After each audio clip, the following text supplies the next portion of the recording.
Hello everybody. Don't Starve Together has been out for such a long time now, and in that time we've had whole story arcs seed and germinate into full blooming narratives. From the Cyclone puzzles and the history of the ancients, to the story of how Maxwell ended up as the former king. Even nowadays, with upcoming updates, we're getting conclusions to storylines and narratives seeded over many years ago now. But what about the stories that didn't get concluded? What about the little narrative hints and story teasers that are yet to be realised? Today we'll be looking at the unresolved and unsolved mysteries that still linger in the story of Don't Starve today. Starting with the mystery behind Wanda's Rift Watch from that anniversary animated short. A few months ago, Clay released an animated short celebrating the history of Don't Starve. In this short, we can see Wanda and Wilson somehow jumping between the history of Don't Starve, including Shipwrecked, Hamlet, and even New Home, the weird Chinese exclusive mobile game.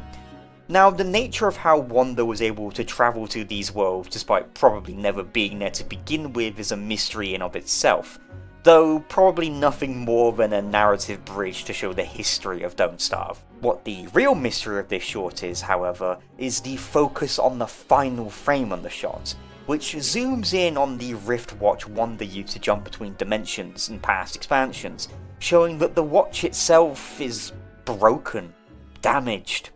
We're never told what this actually means. Heck, we've never even seen anything about Wanda's watches being broken, except for that one time in her animated short where she went to the Constant because of it. So, what could all of this mean? Obviously, it's most likely foreshadowing or teasing upcoming content, that's a given. But what exactly? Most likely something to do with what happened in the actual short, which included Don't Starve's past. Could it be alluding to something such as the DLCs for single player becoming playable in DST?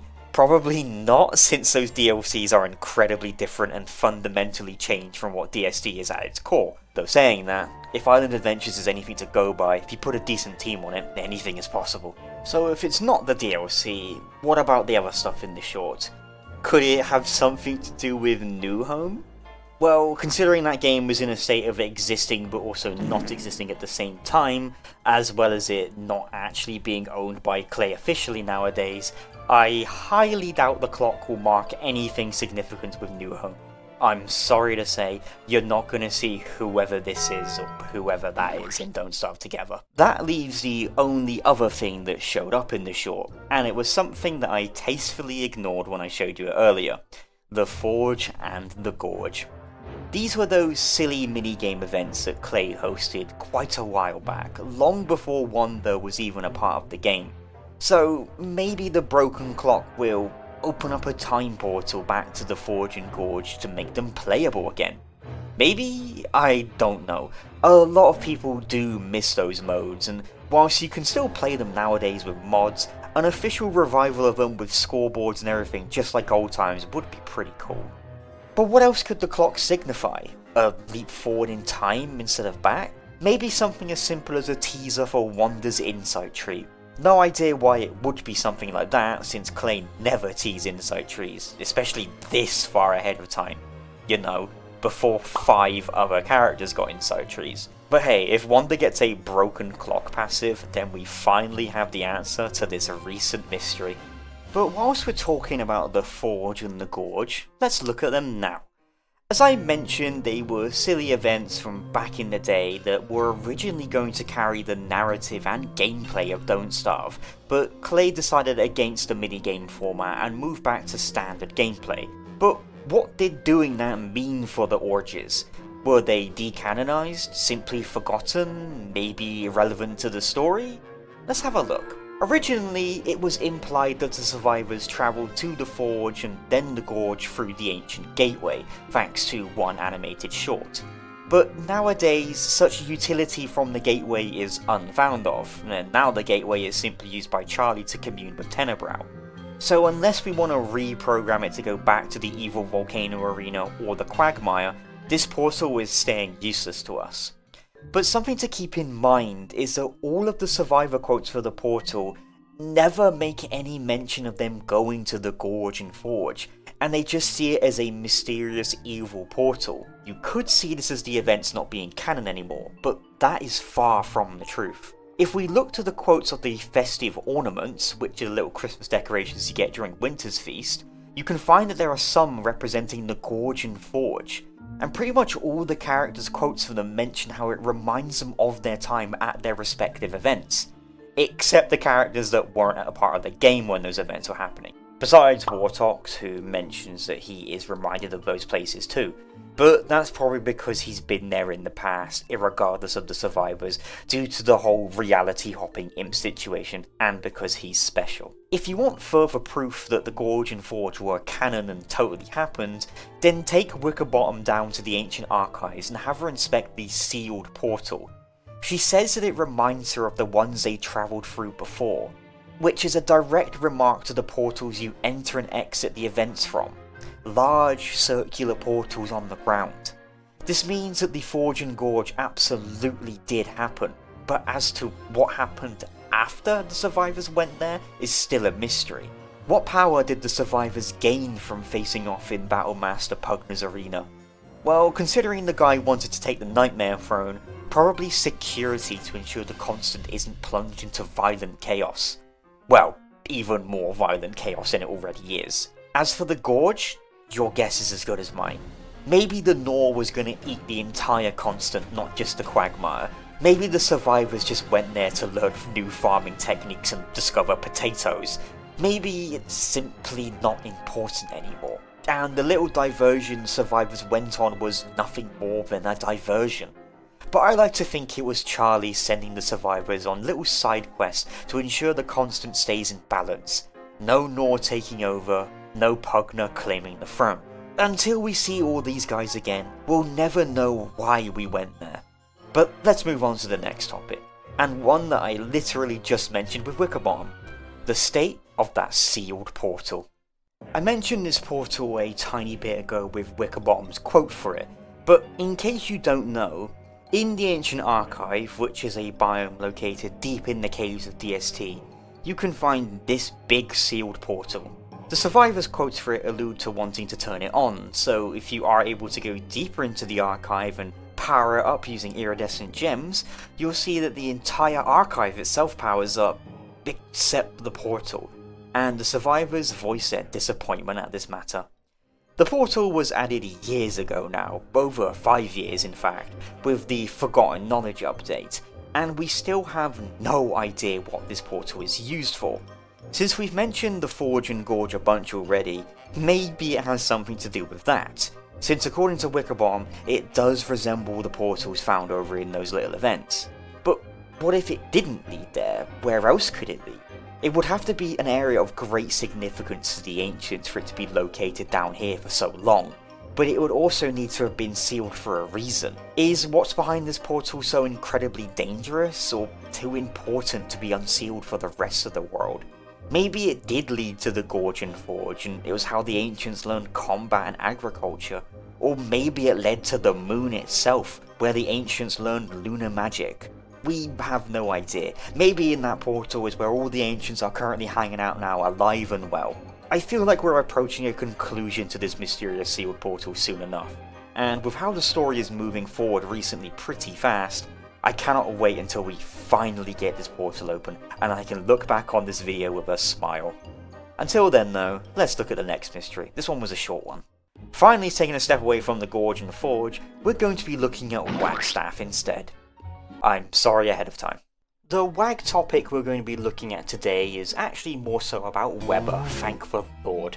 More specifically, the spider from Webber's animated short. How did it get there? How was Robert Wagstaff, the conniving old man, able to get a spider out of the Constant? It's been established at this point that getting things into the Constant is pretty easy, but getting things out, living things at that, well, it's more ambiguous. In the latest animated short, we can see Wagstaff making a portal and throwing something through it, only for it to come right back out at him. Some people see this as him failing to make an exit portal, but if that was the case, then how on earth did he get a spider back many years ago? Well, that's because we need to keep in mind that Wagstaff apparently had a portal in the constant before, and it was the one where the moon key currently stands, which is the remnants of the portal after it blew up. Was this simply a two-way portal and that's how Wagstaff got the spider sample from the constant to the real world? If that's the case, then it would be the first ever case of something that isn't a shadow creature leaving the constant into the real world. And I think those shadow creatures get away with it thanks to their reality bending powers, as well as Warthog's yet again.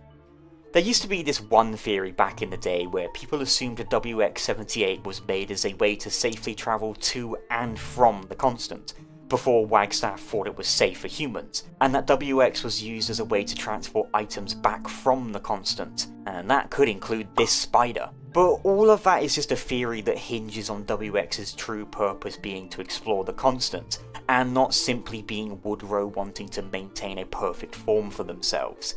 Now we're getting off topic here. There is also one slight detail I'm forgetting about all of this. Why did the spider turn Webber into Webber? None of the spiders in the constant actually do any of that. If they bite you, they just bite you. They don't turn you into a spider-human hybrid at all. Where did Wagstaff get this spider? What's so special about it?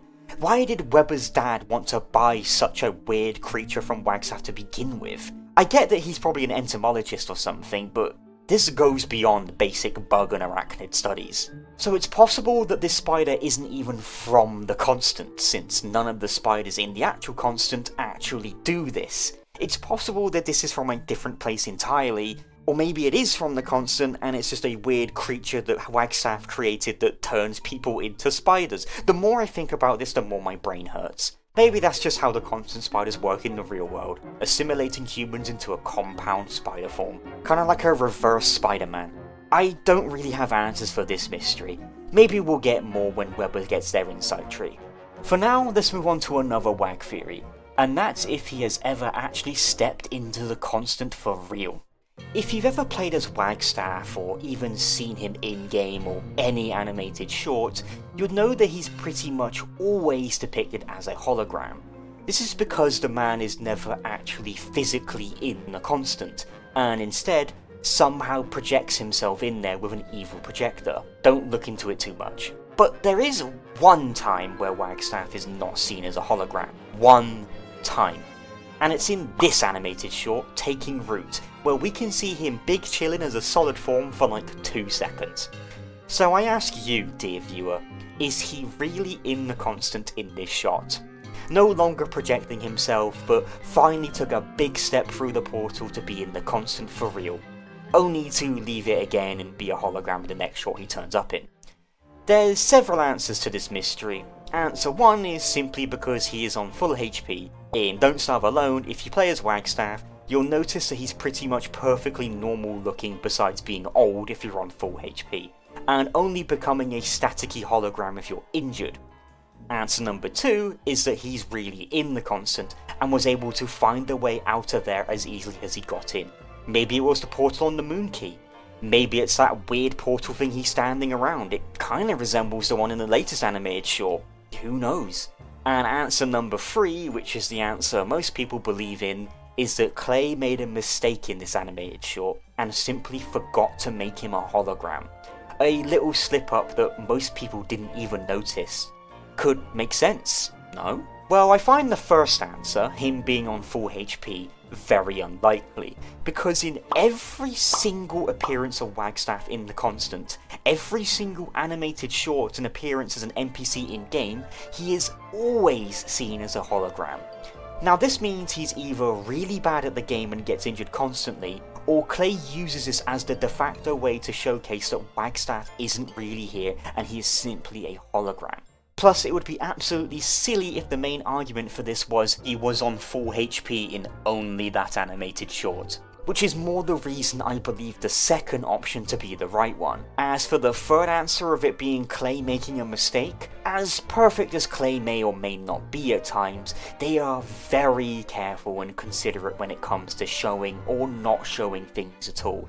And something like this would have to be a massive oversight for them to ship it in an animated short. Animation is a very lengthy process, where every single frame is scrutinized and combed over not only by artists but nerds like me on the internet. A mistake is simply not likely with how much effort these shorts take. Whilst that doesn't fully answer any mystery about the whole topic, I wouldn't have it any other way. This video is called Unsolved Mysteries, or whatever title I landed on, not Solved Mysteries. But hopefully all these mysteries become more solved eventually. Hey everyone, this is post commentary, Ash here. So it turns out this whole theory gets heavily insisted upon in the very next update, which is currently in beta as of me recording this. There's nothing concrete or definitive in there at the moment, and I'll talk more about it when the update goes live. But as to not spoil much, this video might get dated a little bit. Anyway, back to live post commentary, Ash. This is what I get for doing lore videos right before a huge story update. But because I like ya, I'm gonna give you one more unsolved mystery as a treat, just for you. Don't say I don't ever spoil you. Let's look at the mystery of the Shadow Watcher.